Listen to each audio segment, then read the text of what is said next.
बिस्मिल्लाहिर्रहमानिर्रहीम अस्सलाम वालेकुम। हम कर रहे हैं first chapter basic concepts. Molecular आइन तक हो गए थे topic.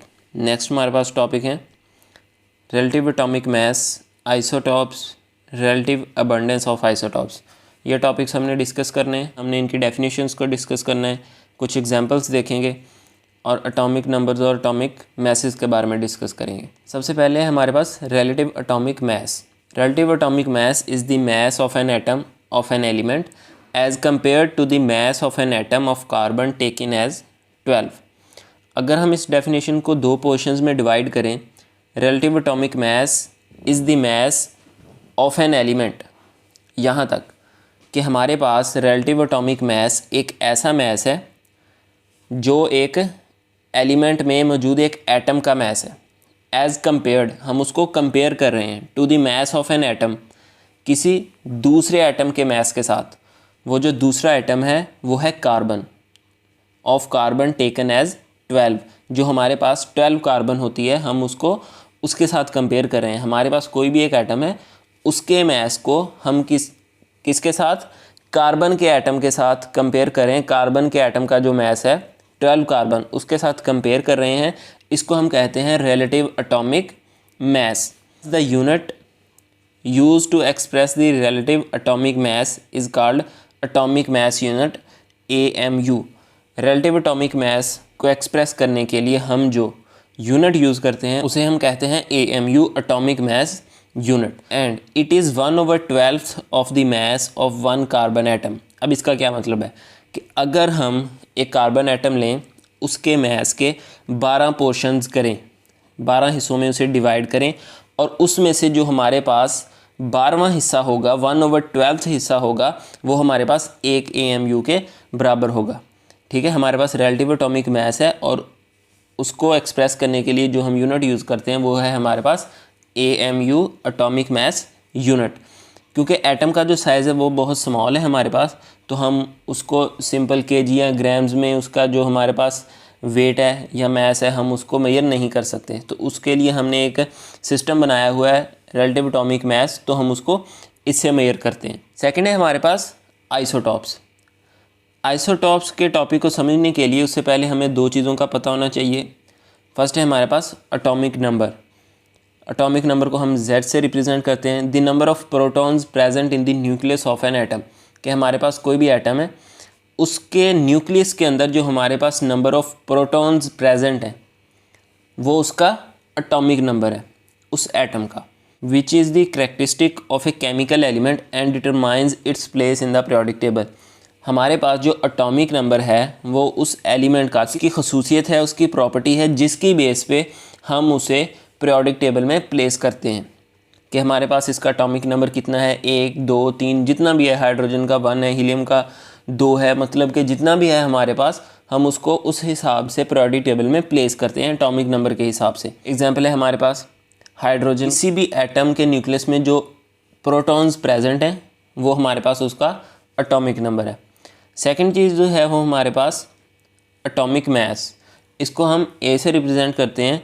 Atomic mass of an atom is equal to the number of protons and neutrons, कि एटम के न्यूक्लियस के अंदर जो प्रोटॉन्स और न्यूट्रॉन्स हैं उनको ऐड करेंगे तो हमारे पास उसका एटॉमिक मास आएगा। For example atomic mass of carbon is 12 carbon की बात कर रहे हैं हम यहाँ पे। तो हमारे पास प्रोटॉन्स कितने हैं, 6, और न्यूट्रॉन्स कितने हैं, 6। दोनों को ऐड करेंगे तो हमारे पास एटॉमिक मास 12 आ जाएगा।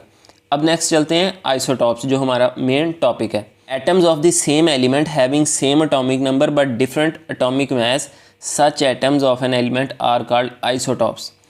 इस डेफिनेशन को करने से पहले दो चीज़ें इसलिए बताइए एटॉमिक नंबर और एटॉमिक मास की, ताकि हमें डेफिनेशंस की समझ आ जाए। एटॉमिक नंबर क्या चीज़ है और एटॉमिक मास क्या चीज़ है। एलिमेंट के ऐसे एटम जिनका एटॉमिक नंबर सेम हो लेकिन उनका एटॉमिक मास डिफरेंट हो, उनको हम आइसोटॉप्स बोलते हैं। For example isotopes of hydrogen. यहाँ पे हमारे पास 3 डायग्राम्स हैं। हाइड्रोजन के हमारे पास 3 आइसोटॉप्स हैं। फर्स्ट है हमारे पास protium, deuterium and tritium. First जो हमारे पास लेफ़्ट साइड पे डायग्राम शो हो रही है, इसके अंदर हमारे पास न्यूक्लियस के अंदर एक प्रोटॉन है और न्यूक्लियस के राउंड एक इलेक्ट्रॉन रिवॉल्व कर रहा है। हमें पता है कि किसी भी एटम के अंदर जितने नंबर ऑफ़ प्रोटॉन्स होते हैं उतने ही नंबर ऑफ़ इलेक्ट्रॉन्स होते हैं। तो आइसोटॉप्स का जो मेन कंसेप्ट है उसके अंदर प्रोटॉन्स और जो इलेक्ट्रॉन्स होंगे वो सेम रहेंगे। उसके अंदर हमारे पास नंबर ऑफ़ न्यूट्रॉन्स चेंज होंगे। तो हम डायरेक्टली ये कह सकते हैं कि जो आइसोटॉप्स का कंसेप्ट है वो डिपेंड करता है नंबर ऑफ़ न्यूट्रॉन्स के ऊपर।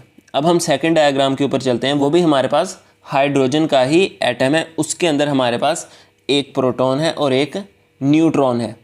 ठीक है, एटम ये हाइड्रोजन का है, इसका एटॉमिक नंबर सेम है, इसका एटॉमिक मास डिफरेंट है कि हमारे पास प्रोटॉन प्लस न्यूट्रॉन, एक प्रोटॉन है एक न्यूट्रॉन है तो इसका एटॉमिक मास 2 है। नेक्स्ट हमारे पास एक प्रोटॉन है और 2 न्यूट्रॉन है, यहाँ पे उसका मास 3 है। तीनों हमारे पास हाइड्रोजन के ही एटम है लेकिन इनके एटॉमिक मास डिफरेंट है, इसलिए हम इनको बोलते हैं आइसोटॉप्स ऑफ हाइड्रोजन, कि यहाँ पे हमारे पास एटॉमिक नंबर सेम रहेगा तीनों का। जितने भी आइसोटॉप्स हैं, हाइड्रोजन के 3 हैं तो तीनों के अंदर हमारे पास एटॉमिक नंबर सेम है लेकिन एटॉमिक मास डिफरेंट है। एक और एग्जांपल देखते हैं। हमारे पास है आइसोटॉप्स ऑफ कार्बन। कार्बन के भी 3 आइसोटॉप्स हैं, कार्बन 12, कार्बन 13 एंड कार्बन 14। यहाँ पे कार्बन 12 के अंदर हमारे पास अगर हम न्यूक्लियस के अंदर देखें तो हमारे पास 6 प्रोटॉन है और 6 ही न्यूट्रॉन है। 6 + 6 तो एटॉमिक मास कितना हो गया हमारे पास 12, और इसके राउंड हमारे पास 6 इलेक्ट्रॉन है, मतलब इसका जो हमारे पास एटॉमिक नंबर है वो 6 है। हम उसको एटॉमिक नंबर भी बोल सकते हैं, प्रोटॉन नंबर भी बोल सकते हैं, क्योंकि हमारे पास उसके अंदर नंबर ऑफ़ प्रोटॉन्स और नंबर ऑफ़ इलेक्ट्रॉन्स दोनों सेम होती हैं। अगर हम सेकंड डायग्राम की तरफ जाएं तो हमारे पास वहाँ पे 13 कार्बन है, यहाँ पे एक न्यूट्रॉन हमारे पास ज़्यादा है। उससे अगली डायग्राम में जाएं तो हमारे पास 2 न्यूट्रॉन ज़्यादा हैं। नंबर ऑफ़ न्यूट्रॉन्स चेंज हो रहे हैं, हमारे पास नंबर ऑफ़ प्रोटॉन्स सेम है। Number of proton plus number of neutron, इनको ऐड करेंगे तो हमारे पास एटॉमिक मास आता है। आइसोटॉप्स के अंदर हमारे पास एटॉमिक मास डिफरेंट होता है लेकिन हमारे पास एटॉमिक नंबर सेम होता है। इसको हम बोलते हैं isotopes. Isotopes of carbon, carbon के 3 आइसोटॉप्स हैं। सिमिलरली ऑक्सीजन हैज़ 3, निकल has 5, calcium has 6, cadmium has 9 isotopes.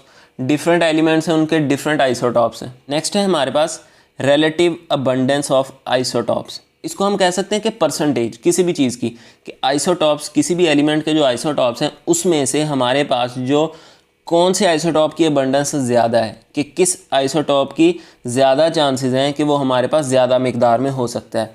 Relative का मतलब यह है कि हम उसे एक दूसरे के साथ कंपेयर करेंगे, कंपैरेटिवली हम उसको देखेंगे कि ये कितने परसेंट है हमारे पास। The isotopes of all elements have their own natural abundance, कि हमारे पास जितने भी एलिमेंट्स हैं उनके जितने भी आइसोटॉप्स हैं वो नेचुरल तरीके से, कुदरती तौर पर उनकी एक अपनी अबंडेंस है।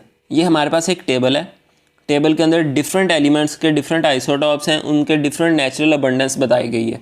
हाइड्रोजन है, कार्बन है, ऑक्सीजन है, नाइट्रोजन है और क्लोरीन है। नाइट्रोजन के हमारे पास 2 आइसोटॉप हैं, क्लोरीन के 2 आइसोटॉप्स हैं, ऑक्सीजन के 3 आइसोटॉप्स हैं हमारे पास, कार्बन के 3 आइसोटॉप्स हैं। टेबल में डिफरेंट एलिमेंट्स के डिफरेंट आइसोटॉप्स दिखाए गए हैं। नेक्स्ट उसके हमारे पास नेचुरल अबंडेंस दिखाई गई है कि हमारे पास जो हाइड्रोजन है उसका जो फर्स्ट आइसोटॉप है हमारे पास प्रोटियम, उसकी नेचुरल अबंडेंस है हमारे पास 99.9%, और जो सेकंड है ड्यूट्रियम उसकी है 0.01%, कि हमारे पास कितने ज़्यादा चांसेस हैं कि जो हमारे पास हाइड्रोजन होगी वो प्रोटियम ही होगी। ज़्यादा चांसेस हैं क्योंकि उसकी नेचुरल अबंडेंस की परसेंटेज ज़्यादा है। इसी तरह बाकी एलिमेंट्स की भी है। ये टेबल, इस तरह का एक टेबल आपको बुक के अंदर भी होगा, तो वहाँ पे माइट पॉसिबल है एलिमेंट्स कोई 1-2 यहाँ से डिफरेंट हो, लेकिन यह है कि ये एक टेबल है, इसको आपने देख लेना है बुक के अंदर कि आपको कौन कौन से एलिमेंट्स की अबंडेंस दिखाई गई है। नेक्स्ट है हमारे पास relative abundance of isotopes. At present above 280 different isotopes occur in nature. Elements of odd atomic number almost never possess more than 2 stable isotopes. हमारे पास ऐसे एलिमेंट्स जिनका एटॉमिक नंबर ऑड है, उनके जो आइसोटॉप्स हैं वो 2 से ज़्यादा नहीं होते mostly. Elements of even atomic number usually have larger number of isotopes, और ऐसे एलिमेंट्स जिनका एटॉमिक नंबर हमारे पास इवन है उनके आइसोटॉप्स 2 से ज़्यादा होते हैं। Out of 280 isotopes occur in nature 154 have even atomic number. जिस तरह हमने इससे ऊपर वाले पॉइंट में पढ़ा कि हमारे पास जो इवन एटॉमिक नंबर वाले एलिमेंट्स होते हैं उनके आइसोटॉप्स ज़्यादा होते हैं, और जिनका एटॉमिक नंबर होता है उनके कम होते हैं। तो 280 में से हमारे पास 154 ऐसे हैं जिनका एटॉमिक नंबर इवन है। The relative abundance of the isotopes of elements can be determined by mass spectrometry, कि हमारे पास ये एक टेक्निक है जिसको यूज़ करके हम रिलेटिव अबंडेंस को डिटरमिन कर सकते हैं किसी भी एलिमेंट की। तो ये हमारे पास टॉपिक यहाँ तक एंड हो चुका है। नेक्स्ट जो मास स्पेक्ट्रोमीट्री की टेक्निक है, इंपॉर्टेंट टॉपिक है, इंशाल्लाह हम नेक्स्ट लेक्चर में डिस्कस करेंगे।